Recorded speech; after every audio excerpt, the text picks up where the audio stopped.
Congratulations for taking ownership of your financial plan by tuning into the Federal Employee Financial Planning Podcast, hosted by Mason & Associates, financial advisors with over 3 decades of experience serving you.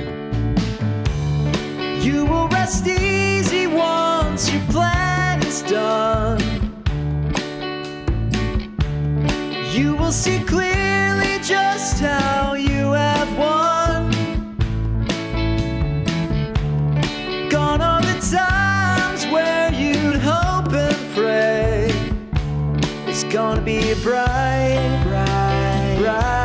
sunshiny day. Welcome to the Federal Employee Financial Planning Podcast. I'm John Mason, President and Certified Financial Planner at Mason & Associates, and today we have the usual crew, Tommy Blackburn, Mike Mason, and Ben Rakes. And folks, if this is your first time tuning in to the Federal Employee Financial Planning Podcast, we're all certified financial planners. We have a CPA, we have an IRS enrolled agent, and Mike also has the CHFC and CLU designation. So we can't say we're the most qualified and credentialed financial planning podcast out there, but we're certainly qualified and we're certainly credentialed, and we're speaking directly to you, the federal employee.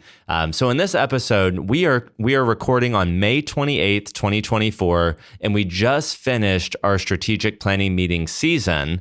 And if you haven't listened to what that is, we have other episodes that talk about what a strategic planning meeting is, how long we've been doing them, how we execute them. We'll do our best to link those in the description below, but we just finished it. So this is 2024 strategic planning meeting season. It's a wrap. And this is going to be a fun episode because what we're going to do is we're going to take you through kind of like the lessons that we learned, over the last 6 to 8 weeks. We're going to take you through some of the conversations that we've had with clients over the last 6 to 8 weeks. We're going to actually take you through some of like the value adds or like the discussion points that were applicable for many of our folks as we look at 2024 action items. So a lot to unpack in this episode. We're going to do our best, guys, to stay right at that 25 to 30 minutes. And so how's everybody doing? Are we feeling great after strategic planning meeting season? Feeling good. Actually, I'm curious how you and Ben are feeling. You guys just ran 5 miles I believe. So hopefully y'all aren't too sore and you're feeling rested and athletic. Feeling pretty good. Honestly, personally, it was nice to have a long weekend. It doesn't feel like it's over. And part of that is this, I feel like we're now into what I kind of call the echo boom. So you had the boom of strategic planning meeting season, and then there's all of these other items on the tail end, whether it's follow-ups or things that you put off. So still probably a couple busy weeks here as we catch up on the echo boom. Yeah, I'm kind of invigorated, 6 weeks, 17 appointments a week. Many times my friends at the country club, they know I can't play as much golf, during that 6-week period. And they say, we know this is your tough time, Mike. And I'm like, it's really not tough time. I think it's like 5 family reunions a day for the next 6 weeks. So I'm kind of invigorated by that, catching up with our clients, watching their successes, letting them know that life is like we had planned for it to be. So for me, it's invigorating. And now, again, like Tommy said, we get to wrap things up and then make sure we get all of our promises done, over the next couple of weeks. And then we have some downtime, which I'm going to greatly enjoy. It's hard to believe, John. April 16th seems like it was yesterday. It's always strikes me how fast strategic planning meeting season goes, how quickly we get through those 6 or 7 weeks or however long it is this year. And I think I'll echo what Mike said. It's because it's a lot of work and there's a lot of prep that goes into it, but it's also a ton of fun. It's our one time a year to catch up with our clients, a dedicated time to catch up with our clients, hear how their lives are going, catch up on how retirement is going, what can we celebrate for them, what can we make sure that we're doing for them. So it's I can't believe we're almost at the end of May here. It's crazy. Well, you said, Ben, and you're right. I think we should share, just in case people haven't listened to those other episodes on strategic planning meeting season. It's our one time where we kind of mandate that everybody needs to come hang out with us for an hour or so. And we typically do these via Zoom. So we do them video conference with clients across the country in Virginia. And it's our one like mandatory check-in. But it's very common that clients will email us throughout the year, or we'll have one-off appointments as necessary. And then it ebbs and flows, right? Like some years, if you have activating Social Security, turning on Medicare, or retirement, like it's not uncommon to have 5, 6, or 7 meetings or touch points if we have to. But this is our one, mandatory time where we all need to get together. And the reason we do it in the season, because historically we used to do it in the birth month, is we want everybody to be in the same place at the same time in their financial plan. And if we wait to have a strategic planning meeting until November, we're in a way different place than we are in February, March, April, which is why we try to bunch everybody in these 6 weeks. So and we get really good at it. Let's also make sure we remind the audience of that. Is my first strategic plan, it's typically the same client every year. They're very good at booking it.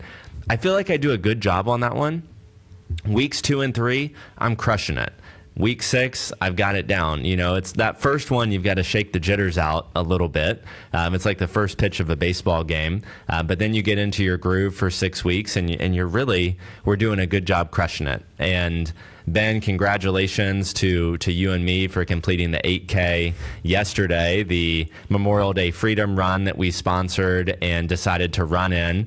And we made that call 3 weeks ago.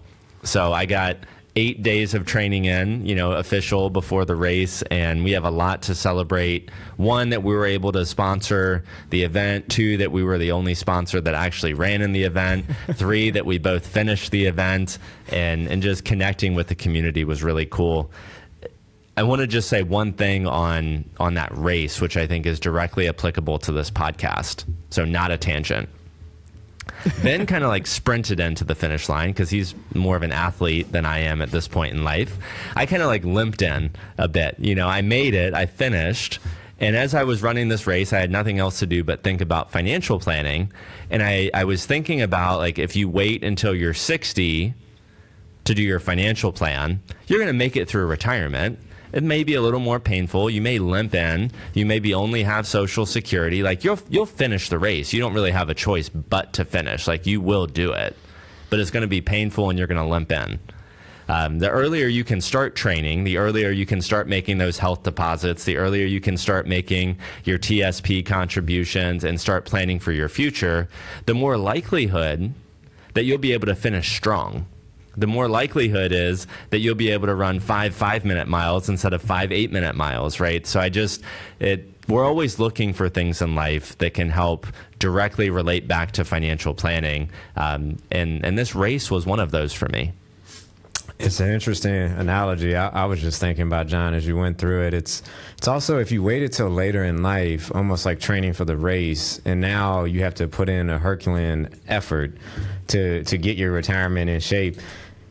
You may die when you get across I know that's extreme, but like if you haven't trained or you haven't built up to it and now it's a sprint at the end, it's a very different picture than if you've been planning and working at it for some amount of time.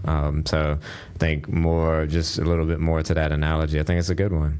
And then thinking through also, when you're 18 years old, 20 years old, 35, 40, I don't know the exact date, and we're not doctors on this podcast, right? But like, let's just say at 40 years old, you start losing the ability to increase your muscle mass. You start losing the ability to do these things. Like, as we get older, it gets harder to build or maintain muscle.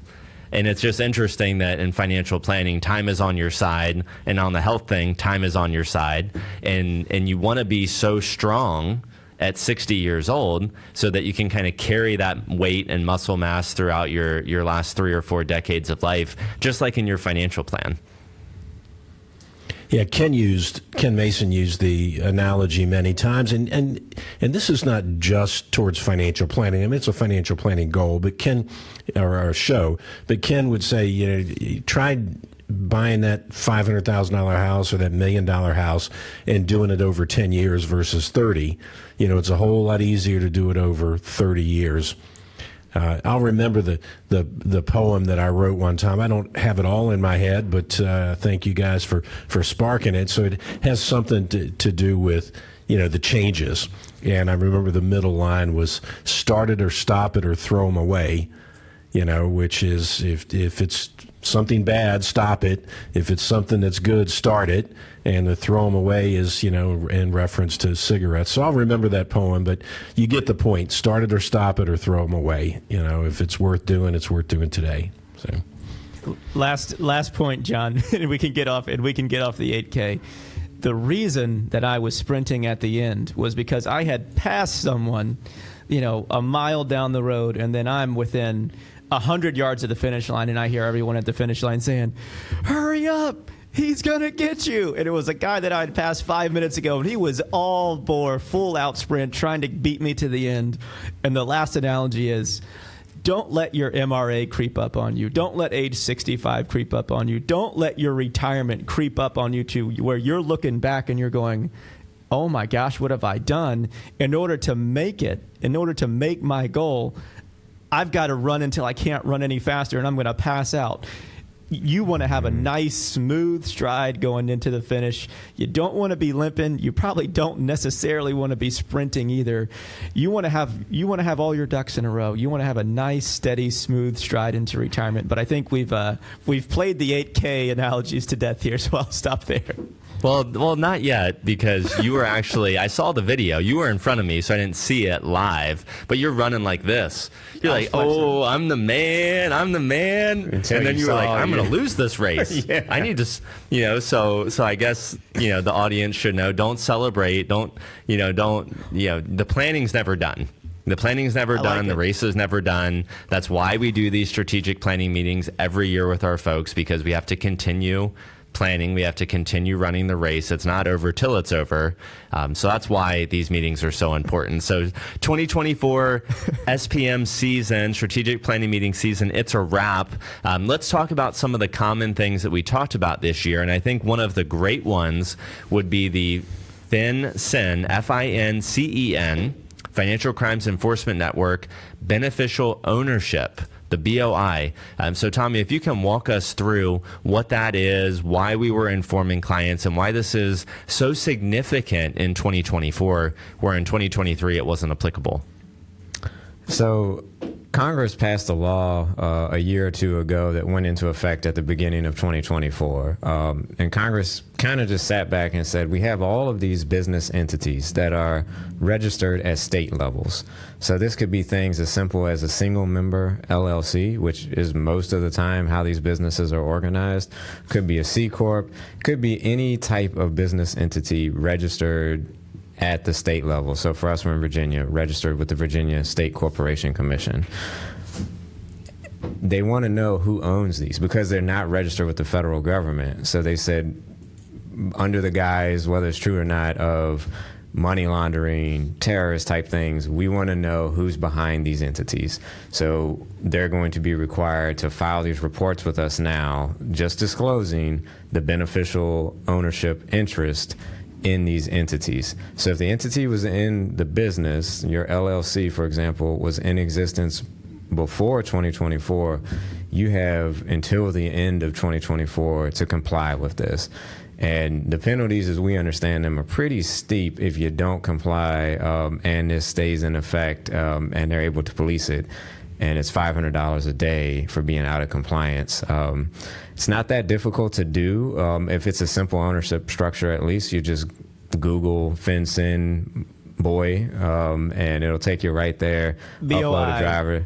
Upload a driver's license, and just disclose that you own it, and get that knocked out of the way. Of course, things could be more complicated for you, so you may want to consult, with the appropriate professional, depending upon what you're dealing with. But a lot of folks, they do self-employment work afterwards, or they have some type of side business, or they have some rentals that they have in an LLC. So it's more applicable than you would think, or applicable to a friend. And most people were unaware that this was out there. So we wanted to pass that word along and just make sure if it applied to you, that you knew it was an administrative task that needed to be taken care of. And it wasn't just, active LLCs that were so important. And I'm sorry, Ben, I'm talking over you a bit here, but it was, we had one client who left an LLC open, pays the annual filing fee just in case they want to do something with it in the future. So it's not revenue determined on whether or not you need to do this. It's just an active business, right? Yeah, actively registered. Ben, how crazy is it that, and I'll let you tell the story, one of our clients, retired FBI, decides to open his own business, and he does it the right way, and he goes to attorney to open the business in January, and you can finish the story. Yeah, it goes to the attorney, hey, help me figure out this LLC, goes through the entire process, sends us the articles of incorporation from Virginia, thinks he's checked all the boxes, and then we mentioned beneficial ownership interest to him in our meeting, and he said, yeah, I haven't done it yet. And you know what? That attorney didn't mention anything about it. And so Mike and me, and I was in some meetings with Ken as well, and in my own meetings, we mentioned this, I'd say, to probably 99% of our clients, just because that penalty is so egregious. It's not $500 fine annually. It's a $500 fine per day that the form is not filled out. And you'd be surprised how many clients we talked to that said, you know what, I don't think I have any issues, but my brother has an LLC, or my son is self-employed. He might have something to do. So here's your call to action in this podcast. Spread the word. Google FinCEN, FinCEN, Beneficial Ownership Interest, BOI. Look it up and make sure that this is a form that you do or do not need to fill out by the end of this year. Well, how many times did we hear that it was like, how do people even find out about this if it's not for Mason and Associates? And Mike, recently we've talked to some local people in our community, centers of influence in Hampton Roads, Virginia, where the attorney, I don't know why I'm doing this so much, the attorneys, the people who are supposed to, the people who are supposed to add value is probably better, have made the decision legally. They said, do not tell your clients about BOI. I think the exact words, and it's okay to say, the profession, a CPA, a tax preparer, and I asked him, I said, are you talking about it? And he says, well, our attorneys advised us not to give, advice on it.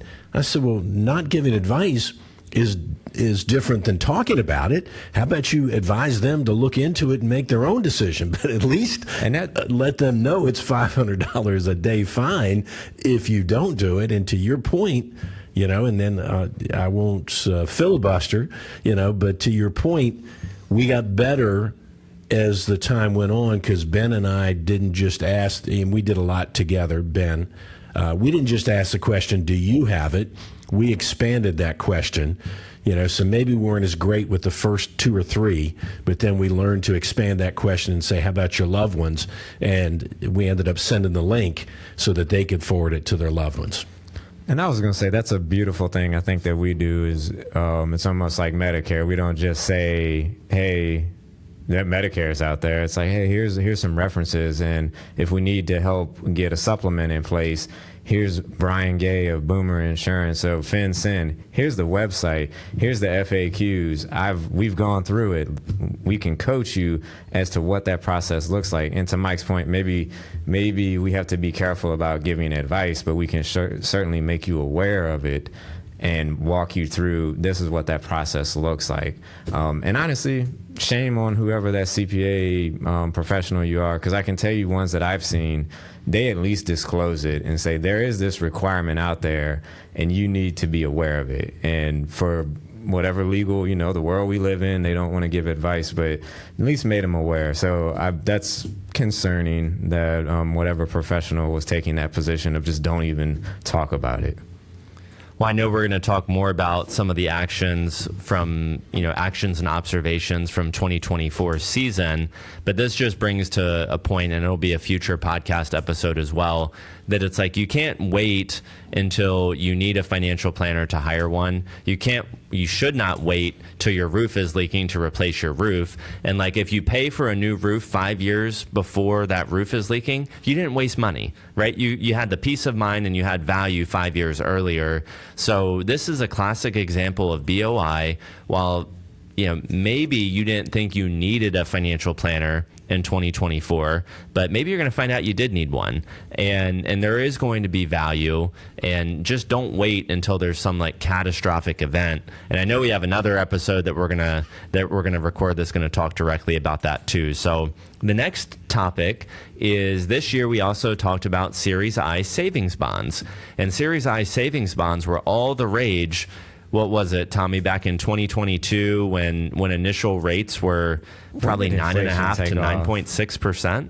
I guess it was it 21 when inflation began? Like 21 is my guess. Yeah, maybe end of 21. Yeah, once inflation kicked, it was like 9.6% there for a little while, and up in the mid to high 7s. So they were great interest-bearing, securities, bonds, pretty much cash during that period of time. So for 2 or 3 years, or at least 2 seasons, we were actively talking about encouraging folks to take money from a savings account or a bank account at like Wells Fargo that was paying 0 and get it making north of 5% in a Series I savings bond. The negative with the I bond is that the money was locked up for 12 months.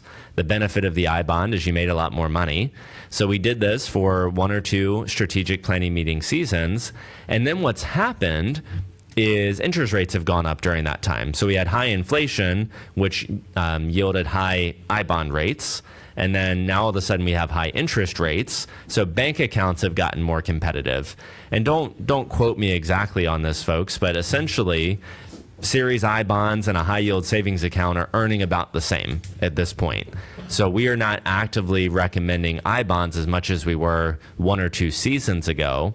And in turn, now we're also using those I bonds to fund vacations or initial distributions in retirement. So they serve their purpose really, really well. And what we were finding during this season is that we're actually starting to liquidate those and use them to serve us in whatever capacity that may be, either a high yield savings account or actually spending it in retirement. Maybe, Ben, you can talk with the audience a little bit about the taxation of a Series I savings bond. Like, do people pay taxes along the way? Do they pay taxes at the end? How do the states tax the I bonds when they're cashed out? Yep, and that's where I think I bonds for 99% of our clients, when they were earning north of 9%, it was as close to a no-brainer in financial planning as you can possibly get. I think we probably recommended it to almost every single one of our clients. The taxation side is where this math gets a little bit muddy, in that I bonds are not taxed. The interest is not taxed until you redeem them. So they're essentially a tax-deferred product. So what you want to look at in, hey, should I redeem these I bonds? Should I not redeem these I bonds? Is actually your after-tax rate of return on a CD versus an I bond. Since everyone's tax rates are different, that's going to be a different answer for everyone. The other important note is that I bonds are not taxed in the state of Virginia, so they are completely state tax-free as well. So, John, I think maybe you or Tommy were mentioning before this podcast, since they're pretty much on par with each other this year, it is a great place to go to your I bonds to say, hey, do I have a vacation coming up? Do I need to buy a new car or a new roof? Why don't we go ahead and get rid of those I bonds? They're harder to track than they are your bank accounts. And when we get rid of them, we can forget about them. And now we don't have a second or third or fourth place to go check whenever we're gathering all of our cash accounts for you guys for these strategic planning meetings.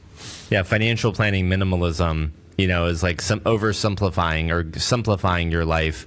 I'm not typically a fan of having 7 different CDs at 7 different credit unions. So, anytime you can kind of simplify your life a bit, that seems to be a good opportunity. And redeeming these I bonds is super easy. TreasuryDirect.gov, redeem, and then it's in your bank account within 2 or 3 days, 2 days. I think. Yeah, and the amount that is shown on that, sorry, Mike, the amount that's shown on Treasury Direct is the amount after you've paid your 3-month, I'm using air quotes here, penalty for purchasing the I bonds. Is that correct? So what you redeem is actually what you see on the website. That's is what your surrender value. Yeah, that's your actual cash-in value. And I did want to add, Ben, a little wrinkle to your tax answer. I know what you're going to say. You could elect to report that interest every year. So just in case anybody's curious out there, says, oh, they didn't talk about it, you do have the option to report that interest as you go versus waiting until you cash them in. That would be unusual, but that is certainly an option. We definitely had, a client that will still be in the 12% tax bracket, and in the future won't be. So, making that election was good. And John, the other thing about minimizing the amount of accounts that are out there, all things being equal, it's nice to be able to name beneficiaries and contingent beneficiaries on accounts, and the I-bonds don't let you name contingents. So all things being equal, it's time to get it out when you're not getting 9% where everything else is getting 1%. Strategic planning meeting season has its highs, has its lows. I had, unfortunately, several folks who were diagnosed or informed me that they had been diagnosed with cancer, either really, really close to the meeting or over the last 6 months or so. And one of the estate planning things that we did, thinking about these series I bonds, is maybe we just cash it out and put it in your jointly owned checking account. I have physically never personally been involved with an estate planning or beneficiary claim on an I-bond. I'm assuming it's not that difficult, but the last thing we want to do once somebody's been diagnosed with cancer is have to figure out, do we want to go through beneficiary claiming of a Series I savings bond, or we just put it into a jointly owned checking account? So that was a sad thing, but I think a good thing that we did, recommending that we just go ahead and simplify. And as we review tax returns, because we do that at Mason and Associates, and we provide what it doesn't seem like many people want to do is tax advice. Unfortunately, I don't know how they do it in TurboTax. We hate TurboTax, not because it's a bad program, just because if you don't click the radio buttons in the right order, you don't get the right results. But I had a few clients who cashed in an I-bond in 23 and didn't subtract it off their Virginia return for some reason. So it gets default added to your adjusted gross income on federal, and then at least in Virginia, you have to use the Schedule ADJ and then subtract it off. I even saw one tax return where it was added again. So it was like already in AGI, somehow it was added and then subtracted. So then it only ended up being added one time, but it was like, it was there, then it was added, then it was subtracted. I'm like, I don't know how we got here. What you keyed into the system. And even after 2 years of Virginia, in Virginia, your military pay, right? It started as 10,000 of it wasn't taxed, now 20. This year's 30,000, and next year it'll be 40. So we're in the second year in 2023's tax returns. And still, accountants and individuals with TurboTax was still missing, that $10,000 or $20,000 subtraction. And that $20,000 subtraction, Mike, that's probably about like $1,100 of tax savings in Virginia, and it'd be $1,700 when it's up to $30,000, almost $2,000 when we get to $40,000. So that's a significant tax savings. Folks, yeah, I mean, you're going to save twice what you probably paid somebody to do that return, right? You paid somebody $600 and they missed it, right? So you're going to save twice what you paid. I'm recalling a story from you. Just because you click the maximize button doesn't necessarily mean that you got the best result on your tax return. Oh, that was a good story. Maybe the full story for another episode. Yes, I think so. So the military subtraction for our folks, Virginia still taxes military pensions in Virginia. Other states like North Carolina does not. I think South Carolina doesn't tax military pensions. So one of the hardest things truly that we do as federal employee financial planners and helping clients throughout the country, it's not, the federal tax law is complicated. Point blank, it's complicated. But what's also complicated is having to understand all the different states and all the different ways that these retirement income streams could be taxed. So some states do tax military, some don't.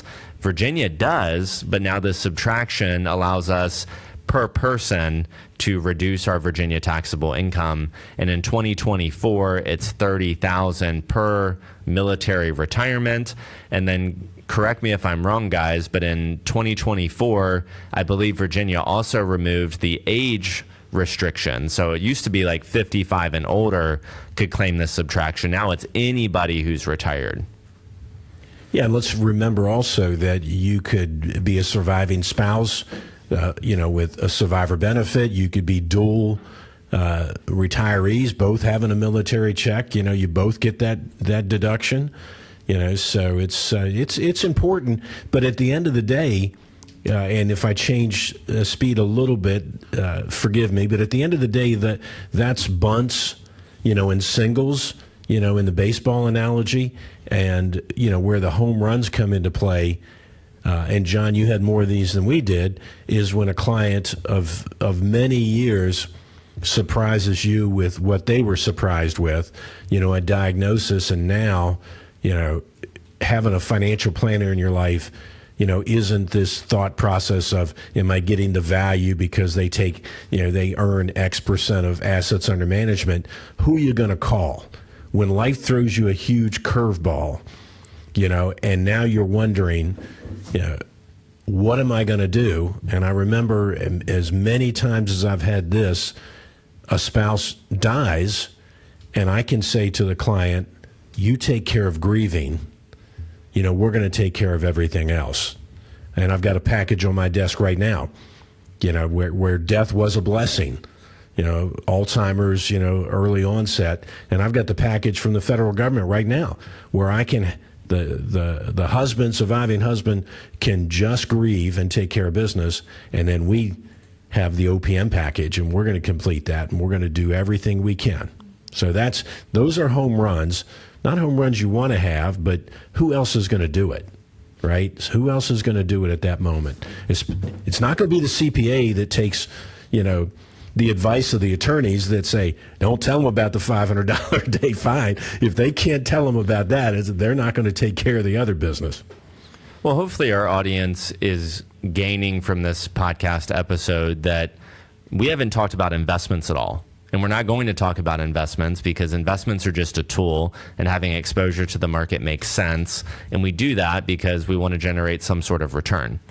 So investments at most are a 5-10 minute conversation during these meetings. And as we prepare our agenda, as we get ready for these meetings, the way we ask questions to our clients is very important. So we don't say, do you have any questions? We say, what questions do you have? Because they will have a question. And the way you ask that question will really determine whether or not you get a question back. Second thing is, we have an agenda. We jointly prepared for this meeting. What's most important for you that we discuss today? Or what's hot on your mind that you want to make sure we discuss? Whatever the version of that. And I had 4, 5, 6, 8 meetings where it was cancer. And all of a sudden, this beautiful agenda that we had became completely irrelevant. It gets thrown out, and we just pivot to whatever we need to do. So that's what financial planning experience does for you. Is you come in prepared, you're ready to go through your agenda, you're ready for your action items. But if you have to pivot, you pivot. And all 4 of us, and then throw Ken in there as well, all 5 of the financial planners at Mason and Associates do that really well. I think the model is reminding me too, as we talk about this, the value in having us in the game already and able to pivot and to adapt with what life throws at us. That's what's really nice about our model too, as we just kind of beat up on some tax preparers, CPAs, et cetera. When people are paid kind of point in time is what I'm thinking of here. It almost deters you, the client, from reaching out to them because you're thinking, I'm going to get a bill every time I reach out, or, and the person who's doing that billing is also not as incentivized to have that ongoing relationship because they're not getting ongoing paid. Whereas for us, we're here. And I know in my meetings, and I think in all of our meetings, that's a constant message, which is, hey, it's been a great meeting. Here are the items we're going to talk about, but we're available. We're here. We're going to be in touch if anything comes around. Please do the same. Keep in touch with us. And I think, just wanted to drive home, I think us having that type of model with our clients is there's no friction to reaching out and letting us know what's going on in life. Tommy, you make a tremendous point. So yes, we did, throw a CPA or two under the bus, but in their defense, they're paid to do a job, which is a tax return. So really the ones that should be thrown under the bus are the 90% of the people in our financial planning business that are not having these discussions with their clients. Simple discussions, Your military pay is tax-free in Virginia up to $40,000.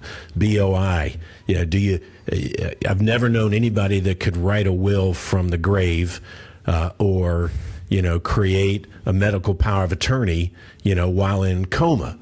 So if you're being paid as a retainer, which is a fee for service, it's a fee on your investment, and all you're getting is the investment, then you may want to second guess.